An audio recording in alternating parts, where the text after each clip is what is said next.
दर्शकों, वृश्चिक राशि वालों, ये वीडियो आपके लिए बहुत ही स्पेशल और ख़ास रहने वाला है।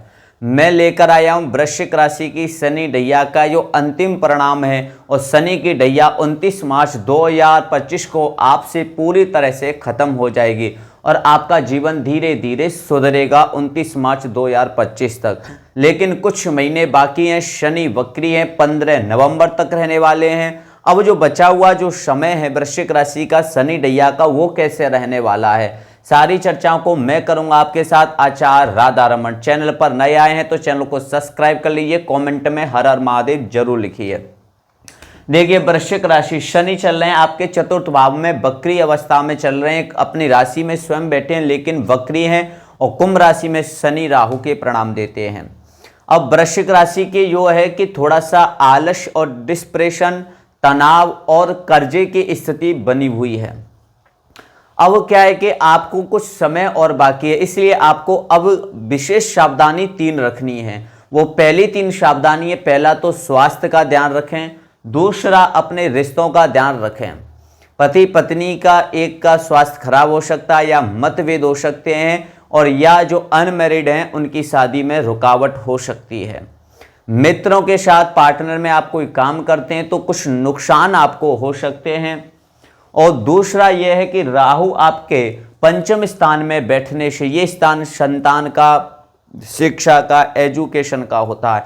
जो आप कार्य करते हैं, नौकरी व्यवसाय, आर्थिक नौकरी व्यवसाय, कृषि, जो भी आप करते हैं तो उसको बहुत गंभीरता से कीजिए, बहुत सोच समझ के कीजिए, क्योंकि ढैया के कुछ ही चरण महीने बाकी हैं और अंतिम चरण में, अपनी अंतिम चरण में ढैया जो है चल रही है। अब आप जो कार्य करते हैं उस कार्य को आपको ना मिलना, उसमें सफलता ना मिलना, या आपके जो सीनियर हैं, जो डिपार्टमेंट में आप जो काम करते हैं, जो बॉस हैं, उनके साथ मतभेद हो सकते हैं, लड़ाई की स्थिति बन सकती है।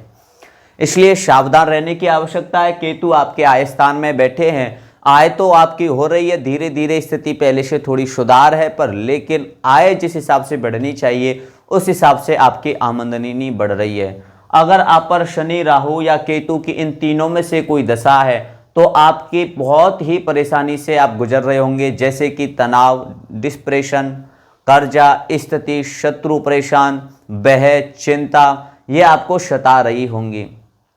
इसलिए मैं कहता हूं कि अपनी जन्म कुंडली का विश्लेषण जरूर करवाना चाहिए।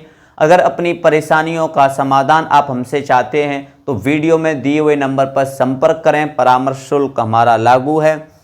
अब शनि पर यहाँ पर बैठने से तीसरी दृष्टि आपके ये कहाँ पर 1 2 3 तीसरी दृष्टि षष्ठम स्थान पर जब देख रहे हैं तो ये स्थान अच्छा नहीं है।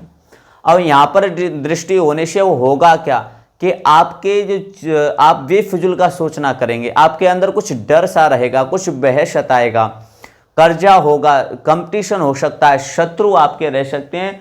4 5 6 7 और 7वीं दृष्टि आपके कर्म क्षेत्र पर है। जिस भी कार्य को आप हाथ लगाएंगे वो बहुत धीरे धीरे होगा।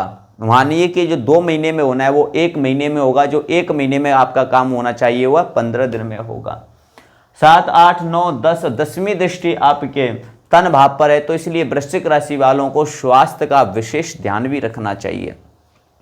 अब उपाय के तौर पे आप क्या करें कि विष्णु जी की पूजा करें, ओम नमो भगवते वासुदेवाय का जाप करें, या राम नाम का जाप करें, या महामंत्र का जाप करें। साथ में शाम के समय 7 बार हनुमान चालीसा, राम नाम का जाप। विशेष सावधानी रखें अपने कैरियर में, स्वास्थ्य में, विद्यार्थी अपने पढ़ाई एजुकेशन में, और जो अनमेरिड हैं वो अपनी शादी विवाह के संबंधों में विशेष सावधानी आपको रखनी होगी।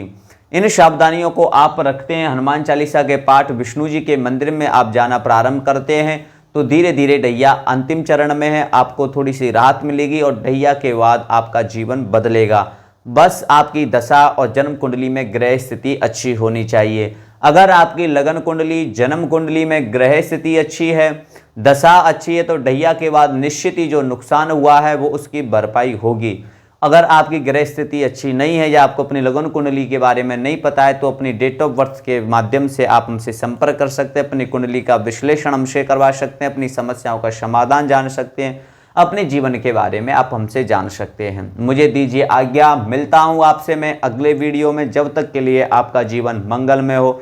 आप सभी को बहुत बहुत शुभकामनाएं, शुभ आशीर्वाद। हर हर महादेव। कमेंट में हर हर महादेव जरूर लिखें।